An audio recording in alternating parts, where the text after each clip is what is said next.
नमस्कार. सरस्वती महाभागे विद्ये कामलोचनी विश्वरूपे विशालाक्षी विद्यां देहि नमोस्तुते. ओम सरस्वत्यै विद्महि ब्रह्मपुत्रै च धीमहि तन्नो देवी प्रचोदयात्.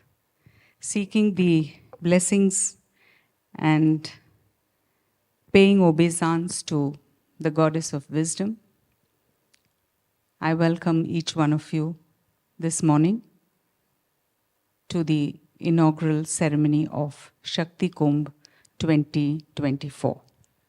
I welcome on stage Dr. Jayanti Ravi, our chief guest, along with Nilima Bhat, Jaya Bergreen-Clausen, and Uma Prajapati.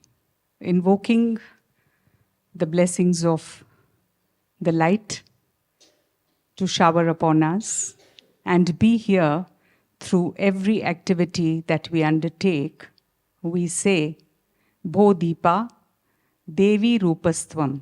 You are an incarnation of the goddess herself. Bodhipa Devi Rupastvam Karma Sakshi Avighna Krita Yavat Karma Samaptihi Tyasatvam Sustiro Bhava. Please be here till I complete all the karmas that I undertake or the learnings that I undertake during this whole event.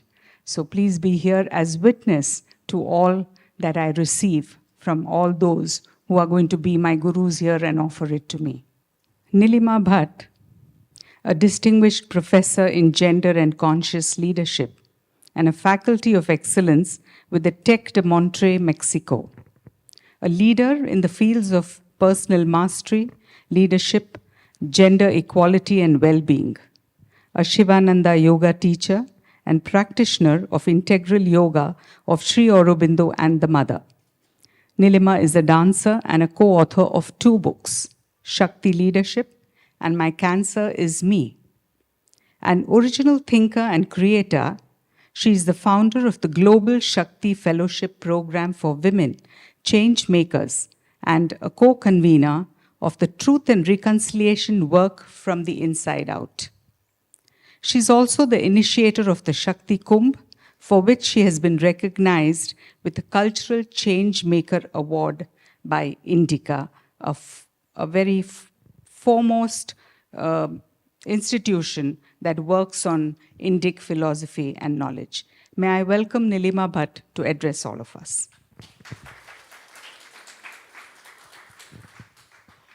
Thank you, Usha. Thank you, Jayanti Ravi ji. So delighted to have you on this stage. And I know you are one of us. I know you're a yogini like us. So it's perfect that you're here today. Let me take you through what is Shakti Kumbh about? Why has it been conceived? I'm going to take you through the why and the how, so you have a context. I'm going to begin with quoting Sri Aurobindo. Each nation is a Shakti or power of the evolving spirit in humanity and lives by the principle which it embodies. India is the Bharata Shakti, the living energy of a great spiritual conception, and fidelity to it is the very principle of her existence. The world waits for the rising of India to receive the divine flood in its fullness. And this is the most beautiful one of them all. As the world watches India rise and they see the Ram Mandir and they see the euphoria there, some people are threatened. And I really like this quote. She, India, does not rise as other countries do for self or when she is strong to trample on the weak. She is rising to shed the eternal light entrusted to her over the world. India has always existed for humanity and not for herself, and it is for humanity and not for herself that she must be great. So the why of the Shakti Kumbh is right there. The spiritual practices and wisdom of India's Sanatan Dharma are a major underlying force that have kept our civilization going, even as it has shown the capacity to absorb and include new ones that have entered over the centuries. This capacity of self-regeneration and self-animation of Mother India is her Bharata Shakti. It is also her capacity for unity in diversity, urgently needed at this time, not just in India, but as a model and service for the world. This spiritual force is gathered and celebrated every 4 years with the Kumbh Mela, instituted by the great Guru Adi Shankaracharya centuries ago. For social, religious, and historical reasons, most traditions and lineages to date have been represented by male practitioners. It is envisioned, therefore, to now set up a gathering led by female spiritual practitioners across the subcontinent's many religious traditions, who can uphold and revitalize the feminine principle within and together. For regenerating, healing, and leading our homes, our communities, our country, and our world. A Shakti Kumbh, empowering women to become real change makers, and all genders to also awaken to their innate Shakti. Serving to balance and boost India's soul force, and helping her reach for her spiritual destiny.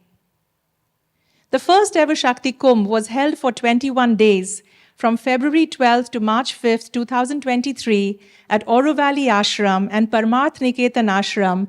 Rishikesh is the world capital of yoga, and yoga is India's greatest spiritual gift to the world. This Kumbh's call is for the regenerative renaissance of Mother India, revitalizing Bharata Shakti. So, regenerative, to underline the ecological ground necessary for the rebirth of any nation at this time, and which will be achieved by revitalizing the soul force of this sacred land, which runs in every man, woman, and child who calls her mother. How? We invite spiritual masters, teachers, leaders, and mystics representing the female lineages of the Yogini, Rishika, Dakini, Tantrika, and Sri Vidya traditions of Akhanda Bharat. We are called to work together in a spirit of the yoga of collaboration, to serve Bharat Mata's spiritual destiny of bringing world peace through inner peace, human unity, and world union. Shakti Kumbh curates Shakti-based classes, courses, dikshas, performances of sacred music, dance, theatre, and art. Masters and speakers are particularly encouraged to actively participate in each other's sessions and learn from each other's unique tradition, and bring along their students and followers so we can amplify the Shakti field together. We envision a Purna Shakti Kumbh every 4 years in the 4 corners of India, and a Ardha Shakti Kumbh in 2 years in between. Like Adi Guru Shankaracharya set up the 4 mathas in the 4 corners of India, we too wish to have Shakti centers set up for a more permanent ground for the work, with an integral Yogini TTC and a Shakti fellowship to create awakened women leaders across all sectors.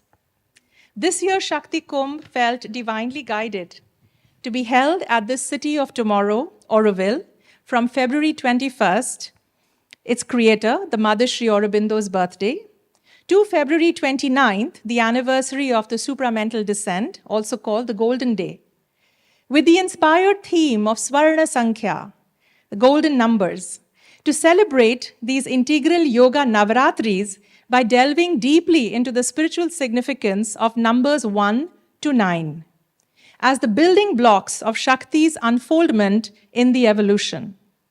We will receive insight, instruction, and initiation in how to awaken to the Shakti of each number.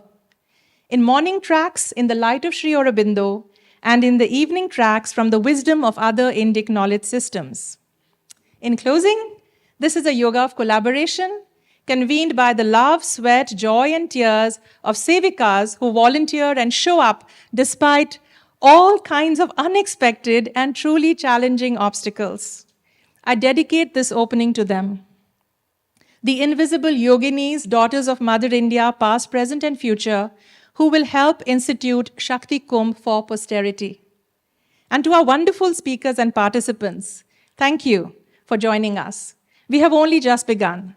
Follow our YouTube channel, website, and other social media, and become an ongoing part of this Anandic endeavor for Bharat Mata and for our beautiful world to manifest the promise of Vasudhaiva Kutumbakam, the whole world as one family. Let's rise in love together. Let our Shakti rise. Jai Ma, Jai Hind, Jai Jagat.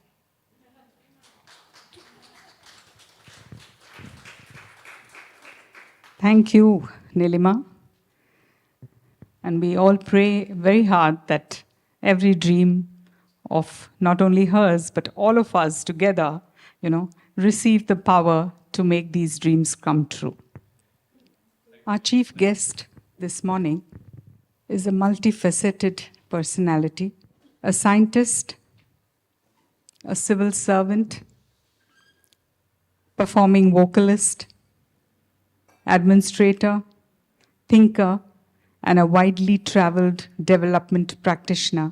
Dr. Jayanti Ravi entails myriad realms of experiences in her multifaceted career. A passion for human development and service to humanity best describes her mission. A devotee of Mother and Sri Aurobindo, she has closely worked and been mentored by Professor Kirit Joshi. Her multidisciplinary, innovative, and creative approach with sensitivity and a raised consciousness to problem solve has provided results and outcomes that have successfully worked across various sectors and organizations, almost unbelievable for the people who thought it was a challenge. With complete faith in the Mother and Sri Aurobindo, she's currently offering her efforts and a sincere aspiration at the lotus feet of the Mother to move towards manifestation of Mother's dream, a city of goodwill and harmony, Auroville. May I please request Dr. Jayanti Ravi to address us this morning.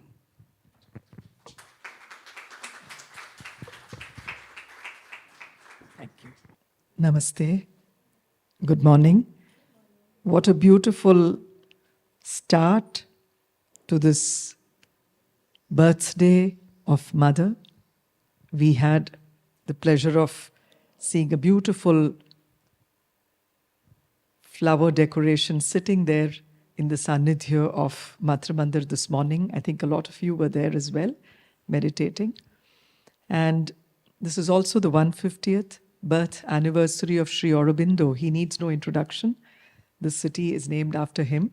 And if you all are okay with it, I wish to start with the Sri Aurobindo Gayatri. It's a little different from the normal Gayatri mantra that we hear. Most of you know of it. And basically it's beseeching the divine to have truth illumine every dimension of our being, right? It's not just the intellect. So in the normal Gayatri, we want the intellect to be illumined. But in this, it's about every dimension of our being. So it's an integral Gayatri in a way.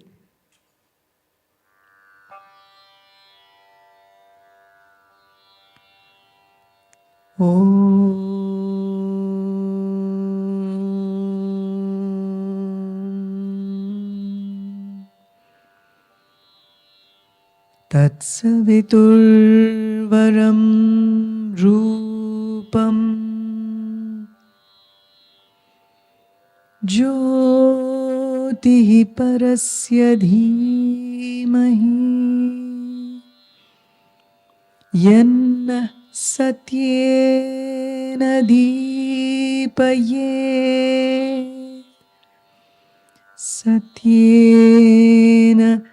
Deepayet Om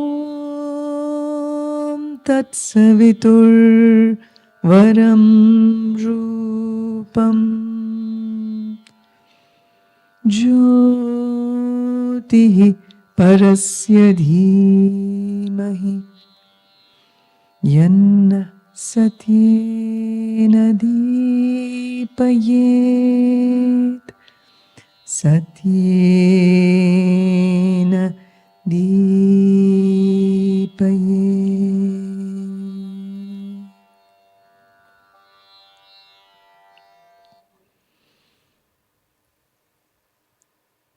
Suprabhatam again. Good morning. I'm absolutely delighted to be here as a part of the Shakti Kumbh. and warm greetings with a lot of love and respect to all of you, especially to Nilima Bhat, Usha, Jaya, Aronuma, and all of you, each one of you who's come here from different parts of India and the world. It was wonderful to hear Dana, who's the chair of our International Advisory Council of Auroville. She was here just a week ago, right here. We were all participating in what has now come to be institutionalized. There's a commonality with the Shakti Kumbh. The Spirituality Summit is also 2 years old. It started last year, and this year we saw it taking a more beautiful shape. I think all of this grows with time. And again, what a pleasure to be at the lotus feet of Mother and Sri Aurobindo in this beautiful space of Auroville called the Unity Pavilion. It was beautiful to hear the story of Ahilya, isn't it? And it's just coincidental. Normally, as Nilima said, I don't quite prepare for these functions, but it is always good to know the context. So I did want to know, because Shakti Kumbh was something new to me, and the spiritual significance, when you call it Swarna Sankhya, and the spiritual significance of numbers. I think we saw and we heard a lot about the significance of the numbers 1 to 9, of course, the Shri Chakra, and there are several other aspects to it. But there's also a very significant aspect of these 9 numbers, right? Even in music, Indian music, those of you who've been a part of it, you would have heard of the 7 notes, Saptaswara, the Saptadhara, Vedic 7 rivers. All of these are very much a part of Indian thoughts, Indian intangible inheritance that we have, the Indian Indic knowledge systems. But there's also about the numbers 1 to 9. There's a whole beautiful theory of the origin of ragas. There's a theory of how the ragas came, and there are certain ragas which are Sampurna ragas, and then there is a way, Melakarta, there's 72 Melakartas. So these numbers and nada or sound is supposed to be the absolute beginning of everything that happened. It's from Akshar, word and sound, the Katapayadi as they say, the sutra from where everything came. So I'm so happy that all this is coming together today. And as we begin, I want to place on record our absolute deep gratitude for this beautiful city that was envisioned, the vision, the mission that was handed down to us by the Mother. And it was, of course, based on the work of Sri Aurobindo. You've all heard of Sri Aurobindo. We are celebrating his 150th birth anniversary. Technically, it may have gotten over in August 2023. But as a special case, the Ministry of Culture went out of the way to say that we will be extending the celebrations till August 2024. And so we are very much in the period of the celebration of the 150th birth anniversary. He was a great son of India and humanity and the world. And I would very strongly use 2 words for him. He was a thorough rationalist. Much as what we're all doing now is beyond mind. We've realized the futility of the mind. And it was the fact that he was a thorough rationalist which got him to realize the futility of just depending on the intellect and the mind, which is a very powerful instrument. Absolutely, there's no denying that. But it also has its limitation. There's a certain ceiling beyond which he did a lot of study in psychology and explored. He was one of the mightiest intellectual giants India has had, or the world has had. Look at what he composed, his poem Today Morning. I'm sure you all recall lines from Savitri, the final lines that were read out. They were so beautiful. Her beseeching the divine, saying that may that peace, I'm paraphrasing it, actually come, which is really the need of the hour today, all across the globe, and certainly everywhere that we inhabit, Auroville too, the whole of India, the whole of the world, just as these are very important points of inflection as we are moving ahead, marching ahead breaking old patterns, ushering in new light, new ananda, new calm. But these are moments where we have to definitely invoke the divine to guide us, hold us, lead us.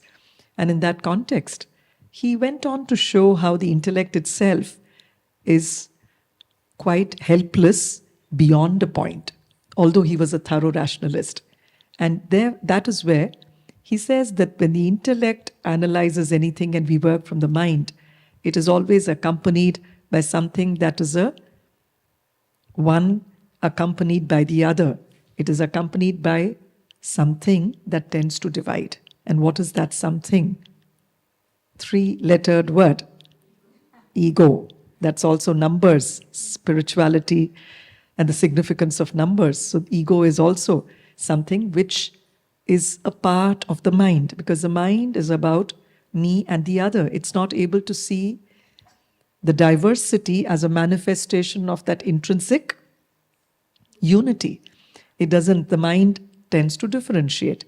And that is why he was an iconoclast, somebody who broke what a lot of philosophers till then, Descartes, many others had said, I think, therefore I am. And so he said, it's not about thinking. With all respect, the mind is a beautiful instrument and we owe a lot of what we do, all the developments, but we have to go beyond the mind. And that's where this Shakti Kumbh 2 is being celebrated till the 29th. And 29th has a very special significance. What is it? It's the day that actually saw the descent of the supramental. It's also called the Golden Day. And if those of you who are here, there's a possibility to have darshan at the ashram in Auroville and also the Matra Mandir, it would be great. But having said that he was an iconoclast on this aspect of, breaking, till then it was believed. Of course, there have been seers in the Indian knowledge system who've spoken about going beyond the mind, being in a state of stillness, and so on. But to the Western world, he and Swami Vivekananda were two biggest ambassadors that took this message very, very clearly, boldly forward. But there's another dimension where I would say he was an iconoclast, and that's the dimension of adhyatma or spirituality. Somewhere in the years following the Vedic secret of the Vedas period, the spiritual knowledge of India had got a little mutated, just as we saw the story of Ahalya had got over time distorted, and according to the Kala Krama or the Desha Kala, the space, time, compulsions, things get modified. And so spirituality had come to be and come to mean as a pursuit of only going within, to the leaving behind of everything that was there on the material world. That had come to be the primary discourse.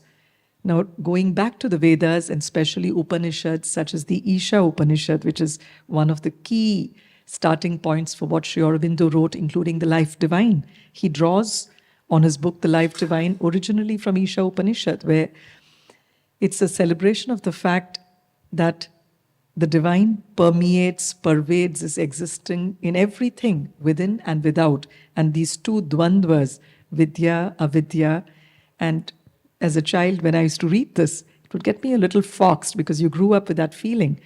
Those that follow the path of avidya enter a deep, dark hole, is what the Upanishad said. You understood that because you were told that you shouldn't get too carried away with the worldly things. But the next line says, those that follow the path of vidya fall into a deeper, darker hole. So this got me a little confused as a child. And then it was later as one struggled with this and you realized, therefore, what's needed is a beautiful synthesis, not leaving one in favor of the other or adopting, embracing one in favor. But I think every breath, every moment, and I think that is where Shakti is endowed with a very, very, very special characteristic. And Shakti is not referring only to those of us necessarily the biological feminine, but every human being has the Shakti aspect and the Purusha aspect, the Prakriti and Purusha. And so the Shakti aspect is something that eggs us to be able to straddle, synthesize, because our roles historically, traditionally, as a mother, as a daughter, as a grandmother, as somebody who's managing the home and straddling the world outside, wherever there are differences, you're trying to straddle, unify, harmonize, synthesize, and also at times have the Swarupa, as Mother said, the 4 aspects of Mother, which Sri Aurobindo has written in his beautiful book called The Mother, Maheshwari, Mahakali, Mahalakshmi, and Mahasaraswati, to say that as a mother, you may have to have different attributes of courage, wisdom, of harmony, where you're really embodiment of love and of perfection in what you do, all these different aspects, and yet to be able to hold it all together without getting totally into an angularity of one sharp edge, but having each sharp edge slowly get molded by the others to retain that roundness, that integrality, that wholeness, completeness is what characterizes Shakti, according to me. And in that respect, he was also an iconoclast, that what till then had been thought of as a ascetic spiritualism, where you give up the material aspects of life, abundance, prosperity, aesthetics, beauty, all this. There was a thought, line of thought, maybe a stream of thought, saying that all this had to be shunned, given up, in order to really be seriously moving within, journey within. But again, he struck that down with a sledgehammer in his book, Life Divine, and said it's not all this journey that we undertake is not just about climbing on a ladder, dropping all this and getting into nirvana and going there, but actually getting that divinity on earth and converting this place that we inhabit into a divine life. And that's what this book was about. So these were 2 seminal contributions of his, not just as a rationalist, as a thinker, as a writer, but somebody who was a practitioner to the core, and he professed what he practices. And here, as she gave us the story of Ahilya, there is something that is very dear to me that Sri Aurobindo has also written about, and I wanted to draw all of us. This is a story very dear to my heart. I don't know if all of you have heard about it, and it's of a young saint of Tamil Nadu, because Dana also said that a lot of the Vedic Rishikas, Vedic sages, were relegated to the role of a wife and someone who was a very chaste wife of so-and-so, but originally in their own right, they had an identity of being a sage, of being a saint. Now we have another instant, a very more recent times, not the Vedic times, right here in Tamil Nadu, of a young girl. So she broke the ceiling of age, the glass ceilings of age, gender, patriarchy, and actually with love, she was able to not only realize that for herself, but then did what in this Shakti Kumbh we are trying to do, of really taking it not as a preserve of the classes, but taking it to the masses and getting everybody enveloped into this grand movement. Who was this? I've given away a lot of clues. And Sri Aurobindo has written about her as well. He learned Tamil and translated one of her works and her father's works as well. So this is the story of somebody called Andal. Have you heard of Andal? I must tell you the story. It's something that fascinates me every time I hear the story. It does move me. So there is this young girl, probably as big as, tall as you, Saraswati, as big as her probably, and her father was the head priest of a temple and a great bhakta of Lord Krishna, Sri Krishna. So early wee hours of the morning, he would get up freshly, have a bath, go to the garden, pluck flowers, and then string them into a nice, beautiful garland with a lot of devotion, bhakti, which is beyond the heart, mind, the heart actually, but beyond the mind. It's not a very rational, incisive mind, but then something beyond that. With that bhava, he would actually string this garland and want to offer it to the Lord and take it to the temple. Now, it so happened that he takes it and offers it to the Lord and finds that there's a strand of hair. Now, the strand of hair There's a friend of mine who had done her PhD on something called disgustology. She was from the London School of Tropical Medicine and Health. She was the director there.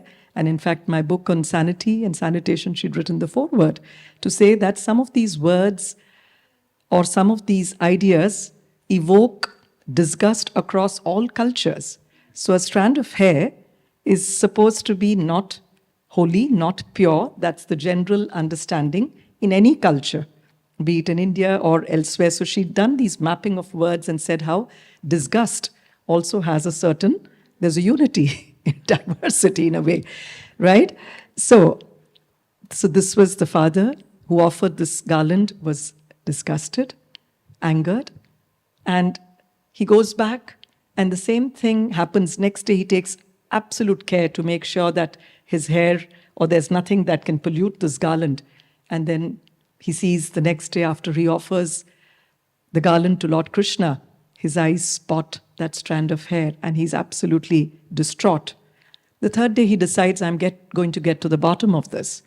And so as he sat there, after he'd finished putting the flower together and left it there, his young daughter, all of her size, walks in and looks at the garland, puts it on her, goes and preens in front of a mirror, looks at herself, and when she's happy that it would look fine on the person for whom it is meant, she leaves it down, happy, satisfied, and runs away. The father sees this act, but he was a conscious parent, didn't catch her and scold her or shout at her, which sometimes some of us might fall prey to. He was compassionate, so he lets it be, but he doesn't offer it to the Lord that day. He says that this is not worthy of him because it's been touched, polluted by somebody wearing it. But in his dream that night, the Lord appears and says that she is my greatest devotee, your daughter, your child. She's doing it out of a bhava, a devotion, a feeling of absolute love for the divine, and I really want that garland. And then, so the feeling when she wore that garland, it was not about preening into the mirror. She was not seeing herself. She was actually seeing Sri Krishna wearing the garland, and she was wanting to see how would he look in it.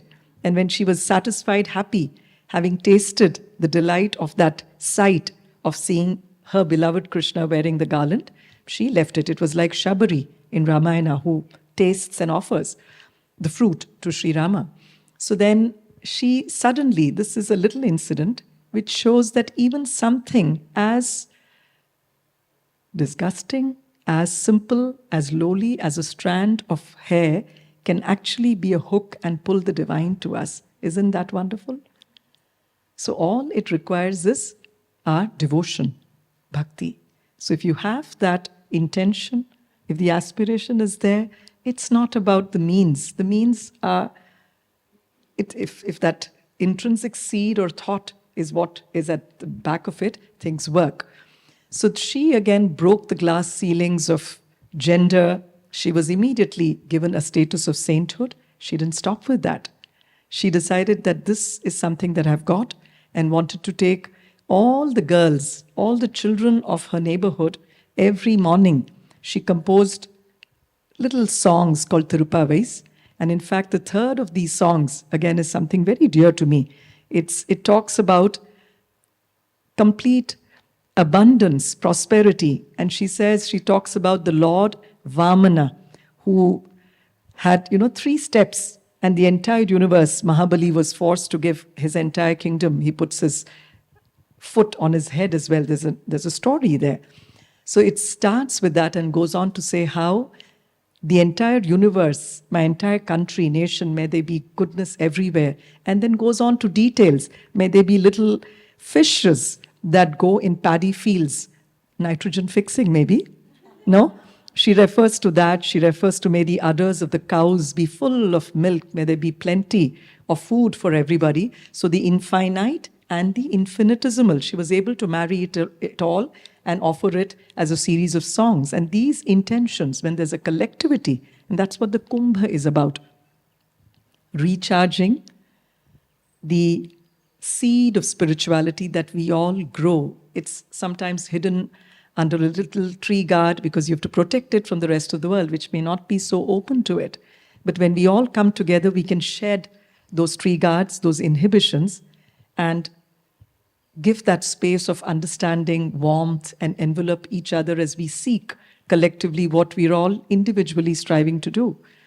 And in that sense, this Andal too, and Sri Aurobindo, realizing the beauty of her feelings, the compositions, simple poetry that a young child writes in her own way, and yet so profound. I mean, everything has a very deep philosophical meaning, and there too, as Usha so beautifully today started with the shloka of Saraswati, there's a fact here that the divine has a way also of modifying certain things that we may say or do, or giving it a much deeper meaning. Sometimes we may utter a few words or do an action with a limited perspective, even though the intent may be good. But Saraswati has the power to make sure that those words, the same words, end up having a different meaning altogether, which is very, very uplifting. A case in point is the very starting of Valmiki Ramayana, the story of Sita that she spoke about. You see, Valmiki, when he sees two birds being mercilessly hunted by the hunter, he gives a curse to them, Ma Nishada. Those were the words. It was definitely coming from a space of anger. He was angry and wanted them, the hunter, to not live any longer. And yet, look at the compassion of the divine, that she converts the same words to be the starting lines of the epic which has withstood the ravages of space and time and is with us today as one of the most important intangible or tangible heritages that we've inherited. And the Ram Janmabhoomi Ayodhya temple recently that has been dedicated back with so much of devotion and bhakti is a testimony to this fact. So I think with that full faith, sincerity and surrender, as Sri Aurobindo says, to the divine, let's all embark on this beautiful journey that you're beginning for the second consecutive year. I want to congratulate Nilima ji, Usha ji, and of course our own Shaktis, Uma, Jaya, and each one of you who's here.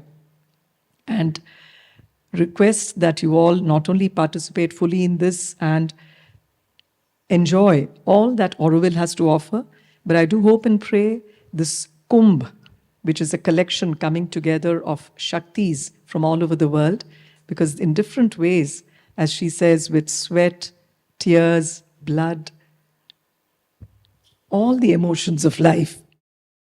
I've seen ultimately, if you look at the population, approximately 50, when in India it's about 48% of the population is women, right? And then if you look at the population of about 0 to 18, till when people are not yet adults. Of course, in India, the definition of a child goes on even later. Even when you're 60 years old of age, your parents would still believe that this is my child, if there isn't it. That's the culture of India. They still think that these are my children. But at least till the age of 18, it is predominantly the mother, although we do speak of parenthood, the Metro Mail, we want fathers also to be involved, and they are. But overall, by and large, across the world, for most of the functions biologically, etc., it's the mother who takes care. So if you look at that, 50 plus 26, about 30, 80% of the population is directly, indirectly dependent on women. And so wouldn't it be a very intelligent, smart, wise, and a very, definitely a very obvious thing to do, that instead of reaching all the other people, why don't we reach out to the women? So if you turn the switch on in women, and it's not about an argumentative, intellectual rights, activists, my duties, my entitlements, but if we transcend this and you function from a space of raised consciousness, then these fights become totally infructuous, meaningless, because you're able to bring about the change without having to engage in friction, dissipation, agitation, and so on. So if we can give our women those that aspire for this, the chabi, the key, the trick to be able to get this, following whatever practices. I mean, I think it was beautiful to see the entire, so it's very inclusive what the Shakti Kumbh talked about. Its practices ranging from simple meditation, stillness, silence, mindfulness, consciousness, to tantra practices, to vipassana. I'm sure there are different roads that lead to Rome, and there's no prescription or there's no dogma that this road alone. I think that's the beauty of Sanatana Dharma, that everything is permeated by and pervaded by the divine. So every path is valid. And then even on a single journey, you might have to take different paths. For a certain part of the journey, you may have to take a certain path, and then a time it's ripe. Like she said, the time is ripe for some other journey, something else. So we all also change courses, not because some path is not good. It's just that at that time in our life, this is more appropriate for us. So on that note again, congratulations to the entire team, and my prayers to the divine at the lotus feet of Mother and Sri Aurobindo to really make this Shakti Kumbh and institutionalize it as an event. And this is something that should be spawned across India and the world. We have the new education policy now in India, which talks about bringing in this education of the self, which is vidya, as against avidya. Not that avidya is bad, but that is also important. We need both of them to be central. Whereas for some reason, avidya had come to be the predominant presence that we saw in our textbooks and classrooms and schools. But we need the presence of both. And let's hope that the Shakti Kumbh, in its small but significant way, is able to transform this whole discourse of empowering Shaktis with the spiritual strength that they need. And with this, India as the spiritual and as the Vishwa Guru, not by muscle power, money power, those are also Shaktis. We can say Dhana Shakti and Deha Shakti.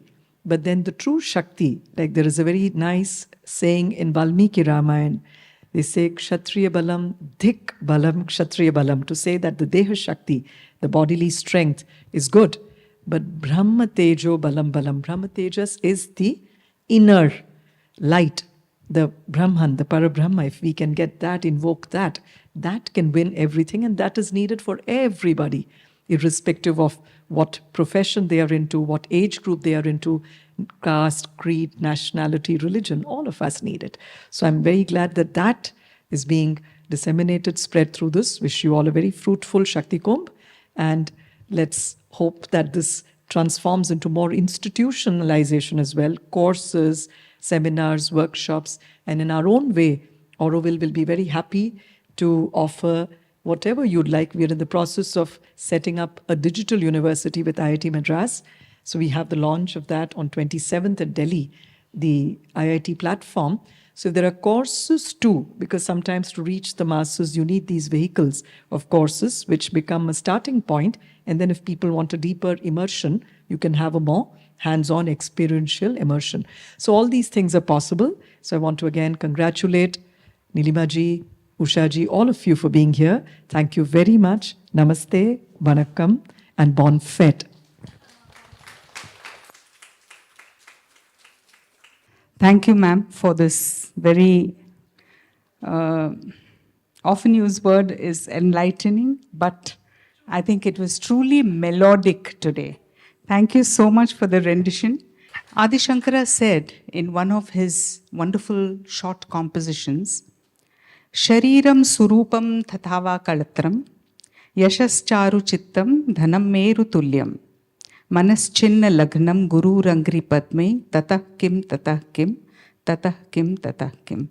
He says you may have the most beautiful body. You may be most wonderful to look at. You may have a lot of fame. You might be known across the country. You may have tons of money, which is equivalent to the Mount Meru.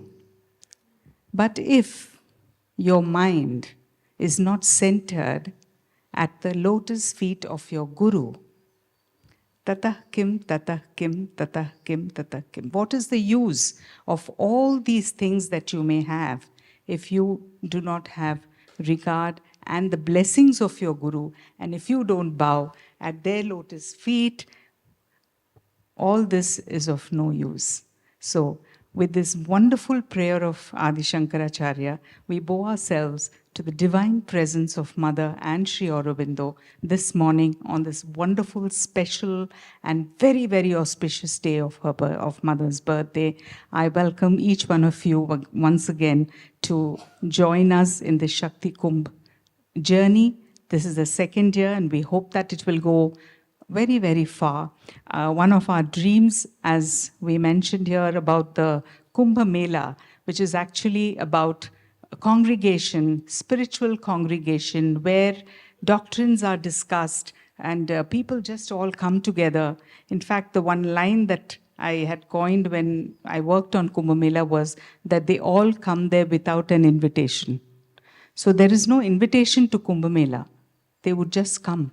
And on that day, you'll just find all the sadhus and the sons and the spiritualists and everybody congregating in millions and lakhs. And it's the only largest human gathering in the entire universe. And that is why UNESCO nominated it in the representative list of UNESCO as one of the most unique events that happens across the globe. So we pray, and it is our sankalpam that this Shakti Kumbh also reaches similar heights, and we have more and more women joining us in our journey, so that someday we will be most probably very quickly nominated as a part of the UNESCO list. Thank you so much